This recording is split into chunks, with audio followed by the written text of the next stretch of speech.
so they stay in the middle of the table, okay? All right, so go ahead and rest this leg up and over. Good.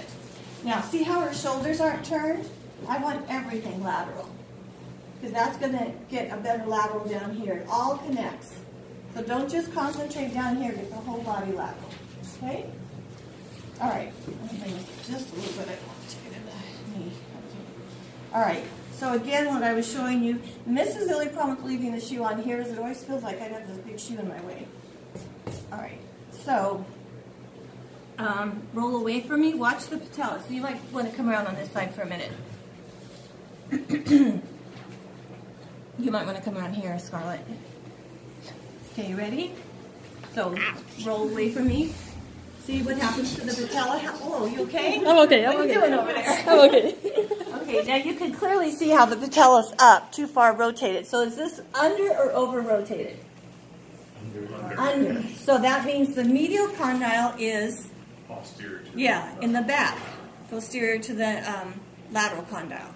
And then so as we turn her, we want this condyle right in the center, which is, and the way I've always done it is I just kind of palpate the sides of the patella and I try to imagine that my fingers are perpendicular to each other. It's something by touch that you'll get better at the more you do, and then rotate down too much. So as the patella is starting to touch the table, then it's what?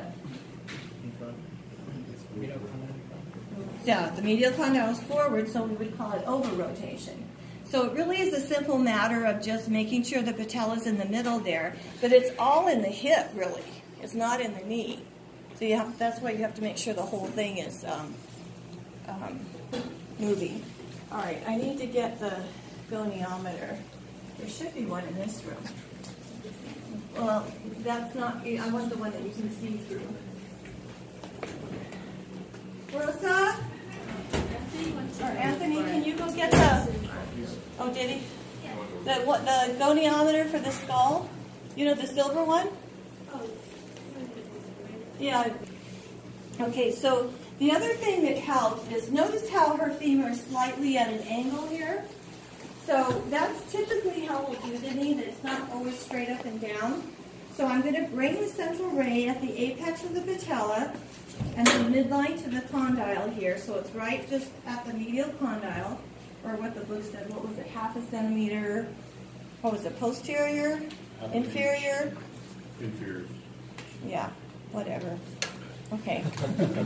Okay, so right now her leg is flexed about how much? What would you guess?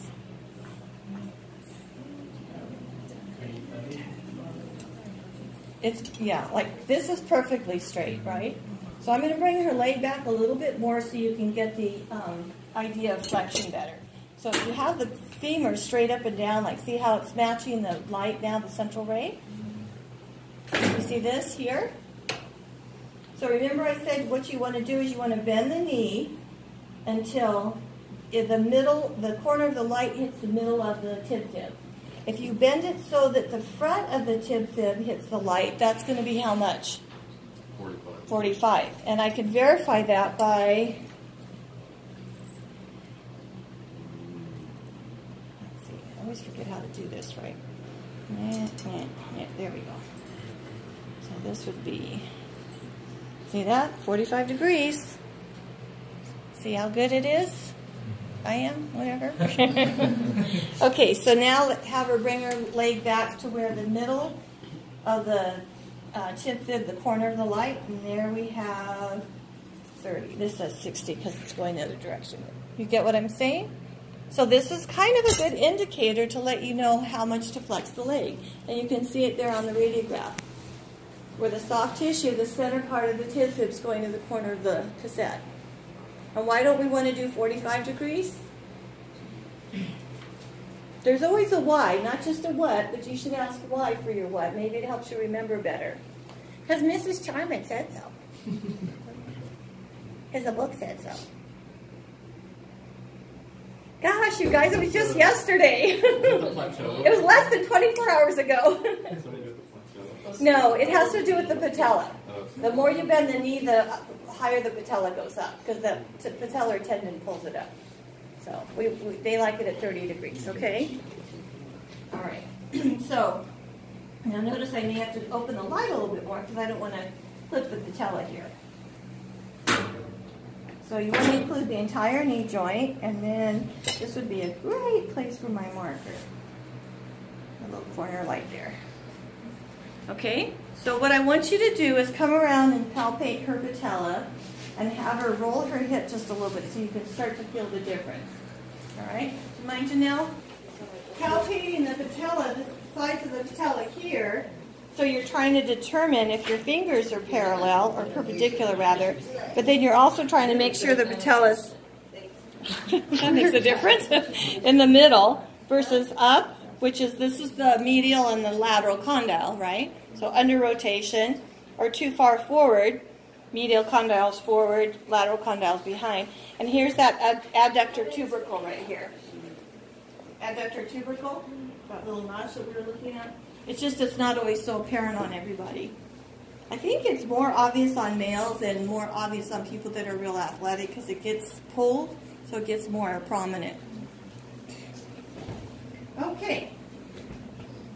So now that we have her in the position, let's get the tube set. Now what do we always have to do on a lateral knee? Always, always, always. Angle, 5 degrees. And what does that do? Opens up the joint space because it does what? Puts the what with the what? Puts the, see how this one's lower than this one? So what it's doing is it's lining up. Can somebody hold the foot? It's pushing this one up so these two get in the same plane. You see it? This is lower, so when you angle, it's pushing this one at level with this one. So this is lower, so when you angle, it's putting these level. You see it? It's making them go like this instead of that. That's the idea. Okay. Now while she's in this position, what would be another good exam to do on her? Patella, yeah.